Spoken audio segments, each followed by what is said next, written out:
Burya gukora siporo ni ingirakamaro. Muri Timoteyo wa mbere igice cya 4 umurongo wa 8 hagaragaza ko imyitozo y'umubiri igira umumaro. Hari byinshi ushobora kwigira muri siporo, urugero nko korana neza n'abandi no gushyikirana nabo. Ariko nanone siporo ishobora kukugiraho ingaruka.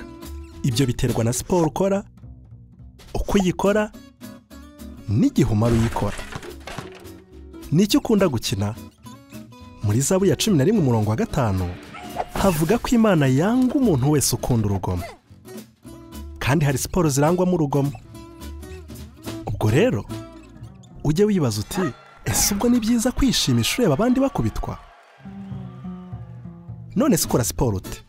Mu Bafilipi igice cya 2 umurongo wa 3 hagira hati, ntimukagire icyo mukoramo bitewe n'ubushyamirane cyangwa kwishyira imbere, ahubwo mujye mwiyoroshya mutekereze ko abandi babaruta. Birumvikana ko muri siporo hafi ya zose habamo akantu ko kurushanwa. Ariko niba witeguye gukora ibyo ari byo byose ngo utsinde, umukino ntiwaba ugishimishije. Uretse n'ibyo kandi, mu Migani igice cya 16 umurongo wa 18 havuga ko kwibona bibanziriza kurimbuka. Ubwo rero ujye wibaza uti, ese nkunda gukorana siporo n'abantu bafite umwuka wo kurushanwa ukabije? Kuki ari bo nkunda gukorana siporo nabo?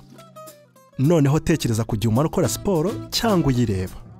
Mu Bafilipi igice cya 2 umurongo wa 10 hadushishikariza kumenya neza ibintu by'ingenzi kurusha ibindi.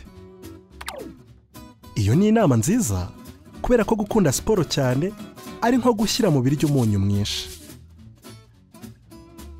Numara igihe kinini cyane ukora siporo cyangwa uyireba, hari ibindi bitazagenda neza.